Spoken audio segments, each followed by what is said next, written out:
Sir మొత్తం తెలంగాణ ఈ elections గురించి అయితే వెయిట్ చేస్తుంది. సో ఎవరు గెలుస్తారని చెప్పేసి ఒక ఉత్కంఠ అయితే ఉంది. ఎలా ఉండబోతుంది మరి ఇటు నవీన్ యాదవ్ గారికి, అటు సునీత గారికి మధ్య పోటీ మరి కాంగ్రెస్ వర్సెస్ బీఆర్ఎస్ మీ ఒపీనియన్ ఏంటి దీనిపైన? తప్పనిసరిగా ఈ సీట్ అనేది నవీన్ యాదవ్ అన్న గెలిచే సీటు. ఎందుకంటే వీళ్ళు గత 20 సంవత్సరాలుగా నవీన్ అన్న కానీ వాళ్ళ ఫ్యామిలీ కానీ ఎన్నో ఏళ్ళుగా ఈ ప్రాంతానికి సర్వీస్ చేసినటువంటి వ్యక్తులు. తప్పనిసరిగా వీళ్ళకి తప్పితే వేరే గెలిచే ఛాన్స్ లేదనేది కూడా మనం గమనించాలి. గోపీనాథ్ గారు కూడా చనిపోయిన వారి గురించి మాట్లాడకూడదు కానీ గత 10 ఏళ్లలో వాళ్ళు చాలా హెరాస్మెంట్ చేశారు నవీన్ అన్న ఫ్యామిలీ మీద కూడా. ఇటువంటి హెరాస్మెంట్స్ తట్టుకొని కూడా పబ్లిక్ ఏదైతే ఉందో సర్వీస్ చేసినటువంటి ఫ్యామిలీ తప్పనిసరిగా కూడా ఈరోజు జూబ్లీస్ ఎలక్షన్లో 50,000కి తక్కువ కాకుండా మెజారిటీ తోటి నవీన్ అన్న గెలుపు తథ్యమనేది కూడా చూస్తున్నాం. అందుట్లో ఏదో చనిపోయిన వాళ్ళ దగ్గర పోటీ చేస్తారు అని చెప్పి కూడా కేటీఆర్ గారు అంటవారు మాట్లాడుతారు. గతంలో పాలేరులో రామరెడ్డి వెంకటరెడ్డి గారు చనిపోయినప్పుడు కూడా వాళ్ళు కంటెస్ట్ చేపించడం జరిగింది. అటువంటి కార్యక్రమాలు చేసినప్పుడు ఈరోజు విన్ విన్ సిచ్యువేషన్ చూసుకుంటారు కానీ రాజకీయాల్లో ఇటువంటి కార్యక్రమాలు ఏ రోజు కూడా జరగలేదు. టీఆర్ఎస్ ప్రభుత్వం ఏదైతే ఉందో వాళ్ళు ఓడిపోతున్నారని తెలిసి ఇటువంటి కార్యక్రమాలు అన్నీ చేస్తున్నారు. ముఖ్యంగా నవీన్ అన్న ఏదైతే ఉన్నారో యంగ్స్టర్ లోకల్ వ్యక్తి, తప్పనిసరిగా ఆయన గెలుపు కోసం యూత్ కాంగ్రెస్ తరఫున మేమందరం కూడా ఒక ప్రిపరేటరీ మీటింగ్ కూడా మొన్న మా అధ్యక్షుడు ఇక్కడ నిర్వహించారు ఇదే ప్లేస్లో. మమ్మల్ని కూడా షేక్పేట్ ఇన్ఛార్జ్గా కూడా మమ్మల్ని వేయడం జరిగింది. తప్పనిసరిగా ఈ ఏదైతే ఉందో ఈ 20 రోజులు కంపల్సరీ మేము ఇక్కడే ఉండి అన్న యొక్క గెలుపు కోసం నిరంతరం పనిచేసేదానికి కూడా మేము సిద్ధంగా ఉన్నాం అనేది ఈ విధంగా తెలియజేస్తున్నాం. ఈ 2 ఏళ్ల కాంగ్రెస్ పాలన పైన ప్రజలకు విరక్తి పుట్టింది. సో ఈ బైపోల్ ఎలక్షన్స్ ద్వారా మీకు తెలుస్తుందని చెప్పేసి కేటీఆర్ గారు కూడా మాట్లాడడం జరిగింది. సో నిజంగా మరి కాంగ్రెస్ పాలన పైన ప్రజలు విరక్తి చెందారా? ఇప్పుడు ఈ ఎలక్షన్స్ నిదర్శనం కాబోతున్నాయా? మరి బీఆర్ఎస్ గెలిచే దాన్ని ప్రూవ్ చేస్తాయా? కాంగ్రెస్ గెలిచి దాన్ని కొట్టేస్తాయా? మొత్తం గత 10 ఏళ్లలో మనం ఆర్థికంగా ధనికంగా ఉన్న రాష్ట్రాన్ని ఏదైతే ఉందో అప్పుల పాలు చేసినటువంటి ఘనత కేసీఆర్ గారిది, కేటీఆర్ గారిది. ఏదైతే ఉందో ఈ కార్యక్రమాన్ని చేసిన తర్వాత వాళ్ళు కాంగ్రెస్ ప్రభుత్వం మీద అబండాలు వేయడం కరెక్ట్ కాదు. ఆర్థిక పరిస్థితి అతలాకుతలంగా ఉన్నా కూడా గౌరవ సీఎం గారు ఎవరైతే ఉన్నారో రేవంత్ రెడ్డి గారు కానీ మంత్రివర్గం కానీ ఆర్థికంగా వెసులుబాటు చూసుకొని అనేక కార్యక్రమాలు చేపట్టారు. ఏదైతే ఉందో మనకి 200 యూనిట్లు కరెంట్ ఇవ్వడం జరుగుతుంది. ఇంకా చూసినట్లయితే కొంతమందికి రైతు బంధు కూడా ఇవ్వడం జరిగింది. రైతు భరోసా ఏదైతే ఉందో అది ఇవ్వడం జరిగింది. ఇంకా అనేక కార్యక్రమాలు చెప్పనివి కూడా చేశారు. పేదవాళ్ళు ఎప్పుడు దొడ్డు బియ్యం తినేటోళ్ళు అందరికి కూడా రేషన్ కార్డు అని ప్రతి ఒక్కరికి కూడా సన్న బియ్యం ఇవ్వడం జరిగింది. ఇంకా చూసుకుంటూ పోతే చాలా కార్యక్రమాలు చేస్తారు. కాకపోతే ఆర్థికంగా ఈ దేశమే కాదు ప్రపంచం కూడా ఆర్థికంగా చాలా ఇబ్బందులు పడుతుంది. అలాంటి పరిస్థితుల్లోనే మన రాష్ట్రం కూడా ఉంది. కాకపోతే ఆర్థికంగా వెసులుబాటు చూసుకొని సీఎం గారు మాకు 5 years మ్యాండేట్ ఇచ్చారు. ఈ 2 yearsలో చాలా చేసాం మేము. ఇంకా చేసే అవకాశం ఒక 3 ఏళ్ళు ఉంది. మాకు మ్యాండేట్ ఇచ్చారు. మీరు ఈలోపు కూడా మేము కూడా ఆర్థికంగా బలపడతాం అనేక కార్యక్రమాలు చేస్తున్నారు. అదేవిధంగా కంచగచ్చిబౌలిలో కూడా ఐటీ పార్క్ చేసి ఆర్థికంగా కొంచెం ఇది చేసుకొని రాష్ట్రానికి ఏదైతే ఉందో సర్వీస్ చేయాలని చూస్తే దాన్ని కూడా వీళ్ళందరూ నానా రకాలుగా యాగి చేసి వేరే విధంగా చేసి కూడా చాలా ఇబ్బందులకు గురి చేశారు. కానీ ప్రభుత్వం ఇలాంటి తాటాకు చప్పులకు భయపడదు.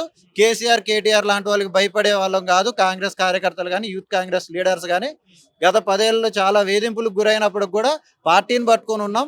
అదేవిధంగా ప్రయాణం చేస్తాం. ఈరోజు నవీన్ అన్న గెలుపు కూడా అదేవిధంగా కృషి చేస్తాం. మొత్తం సిటీలో బీఆర్ఎస్ హవా ఉంది. లాస్ట్ టైం వాళ్ళు గెలిచిన 39 సీట్లు కూడా ఈ సిటీలోనే వచ్చాయి. ఈ సిటీ పరిసర ప్రాంతాల్లోనే వచ్చాయి. మరి అటువంటి హవా ఉన్న ప్రాంతంలో ఇప్పుడు కాంగ్రెస్ జెండా ఎగరేస్తుంది.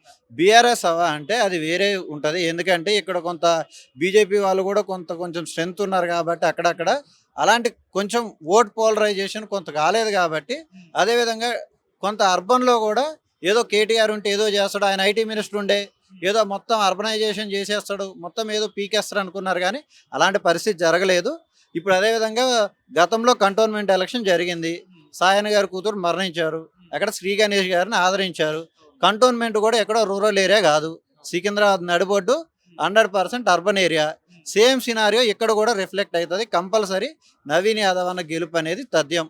అంతేగాని బీఆర్ఎస్ చేసేటువంటి కుయుక్తులకు కానీ ఇంకోటి కానీ ఇదే లేదు. బీజేపీ వాళ్ళు కూడా చాలా వీక్ అభ్యర్థిని పెట్టడంతోనే మనకు అర్థమైపోతుంది ఇక్కడ నవీన్ అన్న గెలుపు కంపల్సరీ అని. ఇంకా వేరే ఆలోచన కూడా లేదు మనకి. అది మరోవైపు జూబ్లీస్ అంటే సినిమా ఇండస్ట్రీ వాళ్ళు కూడా ఎక్కువగా ఉంటారని చెప్పేసి తెలుస్తుంది. సినిమా వాళ్ళ దగ్గర నుంచి కొంత పాజిటివ్ రెస్పాన్స్ వచ్చి కొంతమంది వీడియోలు కూడా చేసి నవీన్ అన్నకు సపోర్ట్ చేస్తున్నారు. మరి ఎలా చూడొచ్చు? ఏదైతే ఉందో 24 క్రాఫ్ట్స్ ఏదైతే ఉన్నాయో వాళ్ళందరికి కూడా పెద్దన్న ఎవరైతే ఉన్నారో ఆయన చిన్న శ్రీశైలం యాదవ్ గారు, నవీన్ యాదవ్ గారి ఫాదరు. చాలా మంది ఇండస్ట్రీలో ఉన్న చిన్న సన్నకారు కార్మికులందరికి కూడా నవీన్ యాదవ్ అన్న ఎప్పుడు కూడా ఆపన్నాస్తం ఇచ్చిన వ్యక్తి. అలాంటి వ్యక్తిని ఏదైతే ఉందో ఈ కృష్ణానగర్ కానీ వాళ్ళందరూ 24 క్రాఫ్ట్స్లో హీరోలే జూబ్లీహిల్స్లో ఉంటారు. మిగతా వాళ్ళందరూ కూడా చిన్న సన్నకారు ఎవరైతే ఉందో 24 క్రాఫ్ట్స్లో పనిచేసే వాళ్ళందరూ కూడా ఇదే ప్రాంతంలో ఉంటారు. వాళ్ళందరూ కూడా నవీన్ యాదవ్ అన్న గెలుపు కోసం కృషి చేస్తారు. మీరు జూబ్లీహిల్స్ అర్బన్ ఏరియా అంటారు. జూబ్లీహిల్స్ ఎప్పుడు కూడా అర్బన్ కాదు, మొత్తం బస్తీలో ఉన్నాయి. మీరు చూసినట్లయితే రహమత్ నగర్, ఎర్రగడ్డ, బోరబండ, వెంగళరావు నగర్ కొంచెం ఇది ఉంటుంది కానీ షేక్పేట్ కానీ ఇక ఏదైతే సోమాజిగూడ కొంత పార్ట్ కానీ ఇవన్నీ చూసినప్పుడు కంపల్సరీ కూడా కొంత బస్తీలు అంతా ఉంటుంది. వాళ్ళందరూ కూడా చాలా గరీబ్ వాళ్ళు, పేదలు చాలా మంది ఉన్నారు. వాళ్ళందరూ కూడా ఈ 10 ఏళ్ళలో మాకేం ఇది కాలేదు, కంపల్సరీ లోకల్ నాయకుడు వచ్చిండు, కంపల్సరీ మాకు 100% మంచి జరుగుద్దన్న ఉద్దేశంతో వాళ్ళు రెడీగా ఉన్నారు. ఎప్పుడైతే మనం ఓటింగ్ జరుగుతుందో కౌంటింగ్ రోజు మీ అందరికీ తెలిసిపోతుంది. అది 50,000 చెప్తున్నా కానీ ఇంకెక్కువే ఉండొచ్చు. అది ఎంఐఎం కూడా 100% నవీన్ అన్నకు సపోర్ట్ చేస్తుంది కాబట్టి ఇక్కడ డ్యామ్ షూర్ సెకండ్ థాటే లేదు. 100% ఇది నవీన్ అన్న సీటు.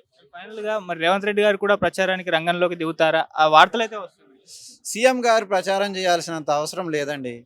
ఇక్కడ మా మంత్రులు ఉన్నారు, 3 మంత్రులను ఇన్ఛార్జ్గా చేశారు డివిజన్స్ వైజ్గా, చూసుకుంటారు చాలు. సీఎం గారు వచ్చి చేయాల్సినంత ఇది కూడా కాదు.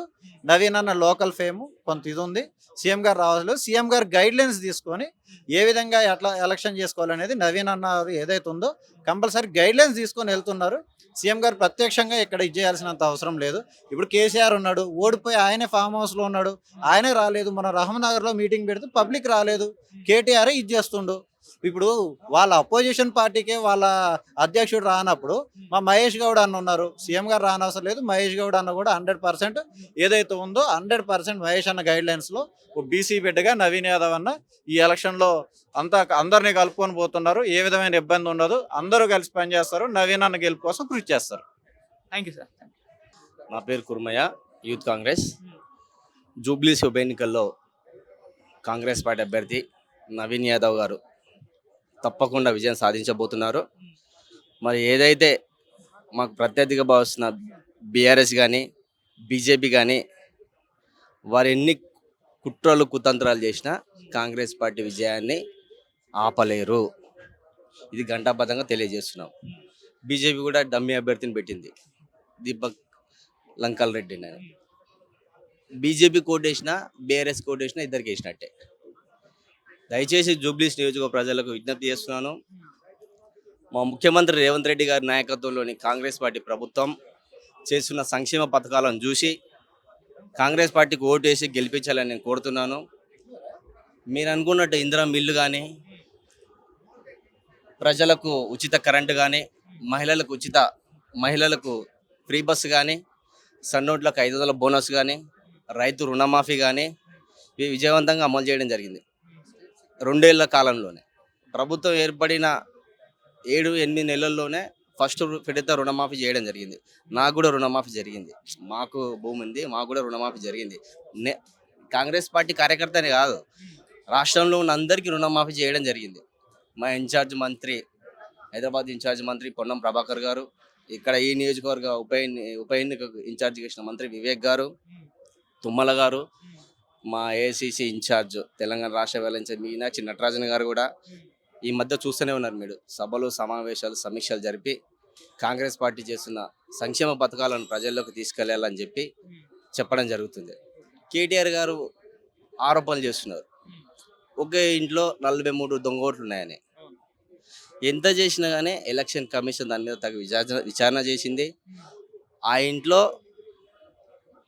43 ఓట్లు ఉన్న ఓట్లు వాస్తవమేనని 2023 అసెంబ్లీ ఎన్నికల్లోనూ 2024 పార్లమెంట్ ఎన్నికల్లోనూ ఆ ఓట్లు ఉన్నవారే అందులో ఉన్నారని తెలియజేయడం అయింది. కొత్త ఓట్లు మాత్రం నమోదు చేయలేదని కూడా చెప్పడం జరిగింది. ప్రస్తుతం అందులో 4 ఓటర్లు మాత్రమే ఉన్నారు. మిగతా 39 మంది సినీ పరిశ్రమలో పనిచేసే కార్మికులు బయట నివసిస్తున్నారు. మరి దానిపై కూడా విచారణ చేస్తున్నామని అధికారులు చెప్పడం జరిగింది. కేటీఆర్ గారికి నేను ఒకటే తెలియజేస్తున్నా, మీ హయాంలో హామీలు ఇచ్చి ఎన్ని అమలు చేశారు? పేదలకు డబుల్ బెడ్రూమ్ ఇల్లు ఇస్తామన్నారు. ఫస్ట్లో 6 లక్షలు అన్నారు, తర్వాత 5 లక్షలు అన్నారు. 2023 అసెంబ్లీ ఎన్నికలకు ముందు 3 లక్షలు అన్నారు పార్లమెంట్లో, ఇదే కేటీఆర్ గారు అసెంబ్లీలో. కానీ ఇచ్చారా? హడావిడిగా పెట్టిరు ఆగస్టులో, ఎవరంతా వాళ్ళు తిరిగేసి తహసీల్దార్ కార్యాలయం. ఎన్నికల ముందు పెడితే ఎలా నడుస్తుందండి అది? ఎన్నికల నోటిఫికేషన్ వస్తుంది, జరుగుతుందా? ప్రజలను మభ్యపెట్టిరు, నిరుద్యోగులను పట్టించుకోలేదు, నిరుద్యోగ భృతి 3,000 ఇస్తామని మోసం చేసిండ్రు, విద్యార్థులకు ఉద్యోగాలు ఇవ్వలేదు. గ్రూప్ 1 ఎన్నిసార్లు రద్దయిందండి? 2 టైమ్స్ రద్దయింది.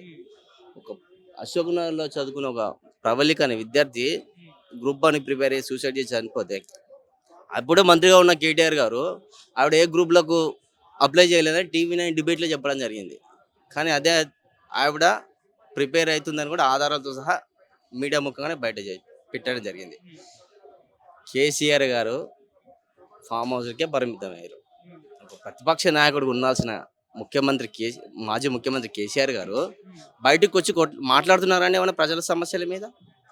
జీతం తీసుకుంటున్నారు అంతే, ప్రజలకి ఏమైనా పని చేస్తున్నారా? మీరు చెప్పండి దయచేసి, మీ మీడియా ముఖంగానే ప్రశ్నిస్తున్నా. మరి అలాంటి 2 పర్యాయాలు ముఖ్యమంత్రి పనిచేసిన కేసీఆర్, ప్రధాన ప్రతిపక్ష నాయకుడు కేసీఆర్ గారు మరి ప్రజా సమస్యల పట్ల ఎందుకు ప్రశ్నించడం లేదు? అదే మా ముఖ్యమంత్రి రేవంత్ రెడ్డి గారు ప్రజలకు ఇచ్చిన హామీలను నెరవేర్చాలని ప్రజల కోసమే చిత్తశుద్ధితో పనిచేస్తున్నారు. రైతులకు రుణమాఫీ చేశారు, ఇందిరా మిల్లు ఇచ్చారు. మా ఊళ్ళో 30 మందికి అలాట్మెంట్ అయిందని ఇందిరా మిల్లు, అందరు బేస్మెంట్ లెవెల్ కంప్లీట్ అయింది. 1 lakh అమౌంట్ కూడా పడిపోయింది వాళ్ళ అకౌంట్లో.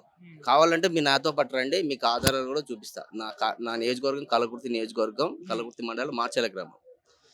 నేను చెప్పింది అబద్ధం అయితే మీరు మీ మీడియా ముఖంగా వచ్చి ఎంక్వైరీ చేయండి. సానుభూతి ఉందని అనుకుంటున్నారు, సానుభూతి ఎందుకు ఉంటుందండి? మా ఆంటీ గోపినాథ్ గారు భార్య ఎప్పుడన్నా ప్రత్యక్ష రాజకీయాల్లో పాల్గొన్నారా? సానుభూతి ఉండడానికి ఆవిడ గెలిపించిన ఏమైనా పని చేస్తుందా ప్రజల్లోకి వచ్చి?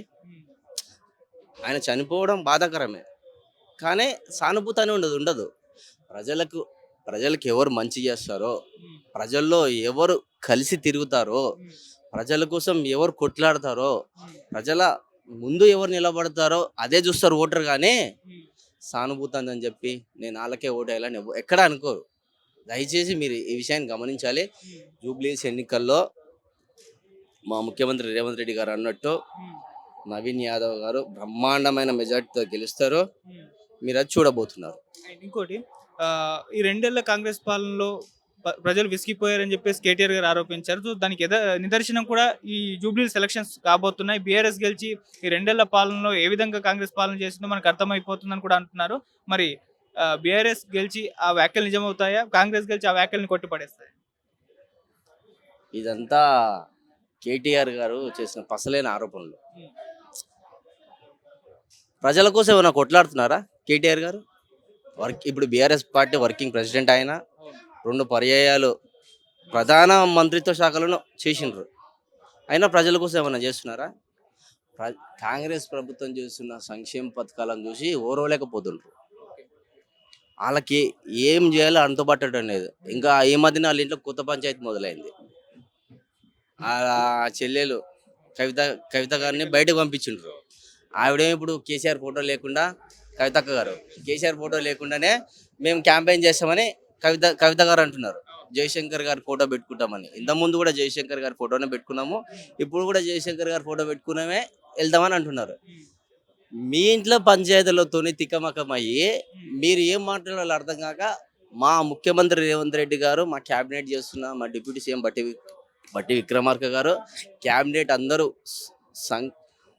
సమన్వయం చేసుకొని ముందుకెళ్తూ రాష్ట్ర అభివృద్ధి కోసం కొట్లాడుతుంటే, పనిచేస్తుంటే మీరేమో ఇంకా వీళ్ళ అధికారం రావడం కళ్ళ అని చెప్పి అనవసరం ఆరోపణలు చేస్తున్నారు.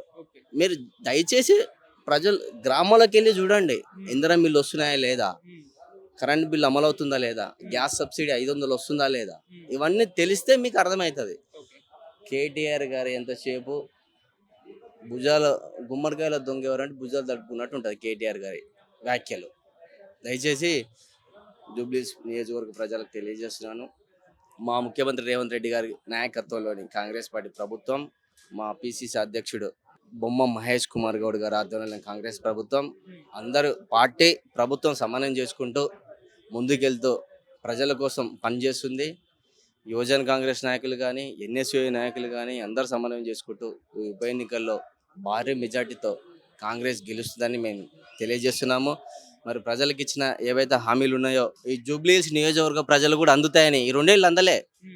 మరి ఆయన ఏం పని గత ఎమ్మెల్యే కీర్తిశేషులు మాగంటి గోపీనాథ్ గారు మరి ఏం పని చేసారో ఏమో తెలియదు. ఇప్పుడు అధికారంలోకి వస్తే కాంగ్రెస్ పార్టీ అనుకున్నట్టు ప్రజలకు మేలు చేకూరుతుందని నేను ప్రగాఢంగా నమ్ముతున్నాను.